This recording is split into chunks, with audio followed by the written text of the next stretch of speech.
Di era globalisasi, keberhasilan suatu produk menembus pasar internasional tidak hanya ditentukan oleh kualitas, tetapi juga oleh strategi pemasaran dan branding yang tepat. Oleh karena itu, presentasi ini akan mengulas peran strategi tersebut dalam penetrasi pasar global.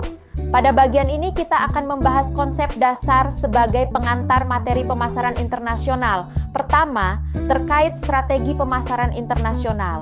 Strategi pemasaran internasional merupakan rencana jangka panjang yang disusun oleh perusahaan untuk mencapai pertumbuhan pangsa pasar dan penetrasi di luar negeri.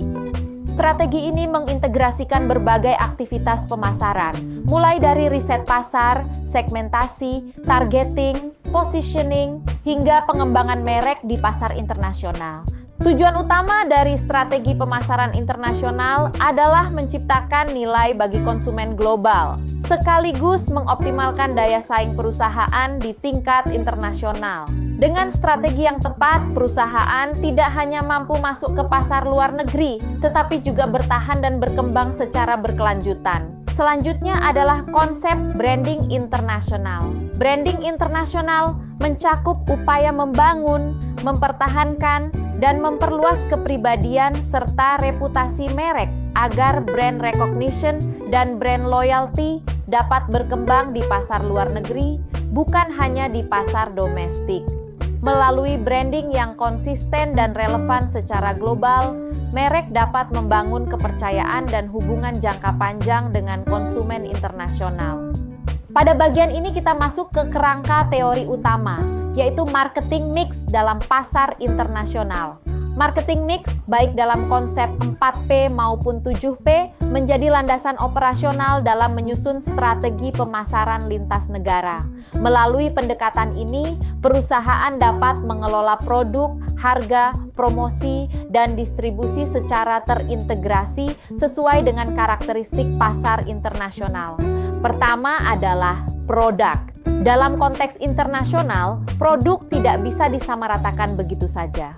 Diperlukan adaptasi produk agar sesuai dengan preferensi lokal, mulai dari desain, fitur, kemasan, hingga standar dan regulasi di negara tujuan. Kedua adalah price.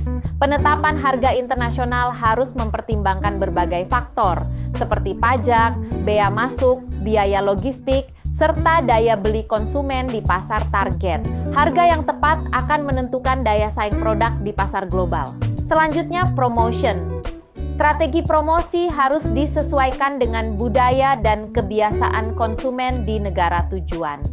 Pesan komunikasi, media yang digunakan, hingga gaya visual perlu dikombinasikan secara tepat agar dapat diterima dengan baik oleh target pasar.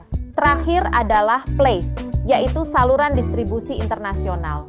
Perusahaan perlu memilih apakah akan menggunakan distributor lokal, mitra strategis, atau platform digital global agar produk dapat menjangkau konsumen secara efektif. Secara keseluruhan, keempat elemen marketing mix ini saling berkaitan dan menjadi kunci keberhasilan perusahaan dalam bersaing di pasar internasional.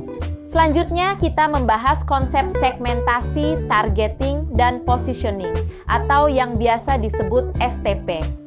STP merupakan fondasi penting dalam strategi pemasaran internasional karena membantu perusahaan memahami dan memilih pasar global secara lebih terarah. Pertama adalah segmentasi. Dalam konteks pasar global, segmentasi dilakukan dengan mengelompokkan pasar berdasarkan berbagai faktor seperti demografi, budaya, dan kondisi ekonomi. Dengan segmentasi, perusahaan dapat mengenali perbedaan kebutuhan dan karakteristik konsumen di berbagai negara. Kedua adalah targeting. Setelah pasar dikelompokkan, perusahaan perlu menentukan segmen mana yang paling prospektif untuk dilayani. Pemilihan target ini biasanya didasarkan pada potensi pasar, daya beli, tingkat persaingan, serta kesesuaian dengan sumber daya perusahaan. Ketiga adalah positioning. Positioning berkaitan dengan bagaimana perusahaan ingin memposisikan mereknya di benak konsumen di pasar asing. Tujuannya adalah menciptakan unique value atau keunggulan pembeda yang jelas dibandingkan pesaing. Secara keseluruhan, ketiga elemen STP ini harus saling terintegrasi dan sejalan dengan keunggulan kompetitif yang dimiliki perusahaan agar strategi pemasaran internasional dapat berjalan secara efektif dan berkelanjutan. Pada bagian ini kita membahas brand equity dan brand identity. Brand equity mencerminkan nilai suatu merek di benak konsumen. Nilai ini sangat penting karena berpengaruh langsung terhadap tingkat loyalitas konsumen, kemampuan merek untuk menetapkan harga premium, serta preferensi konsumen dibandingkan merek pesaing.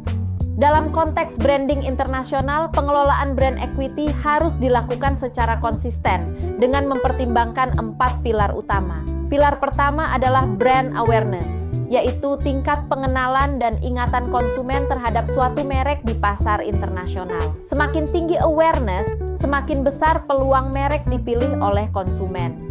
Pilar kedua adalah brand associations, yaitu berbagai asosiasi positif yang melekat pada merek, seperti citra kualitas, kepercayaan, atau nilai budaya tertentu. Asosiasi ini membantu membentuk persepsi merek di pasar asing. Pilar ketiga adalah perceived quality, yaitu persepsi konsumen terhadap kualitas produk atau jasa yang ditawarkan.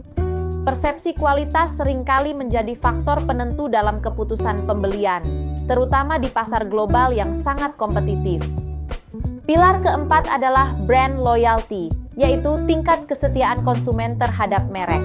Loyalitas yang kuat membuat konsumen melakukan pembelian ulang dan lebih tahan terhadap tawaran dari pesaing. Keempat pilar ini saling berkaitan dan menjadi dasar penting dalam membangun brand identity yang kuat serta berkelanjutan di pasar internasional.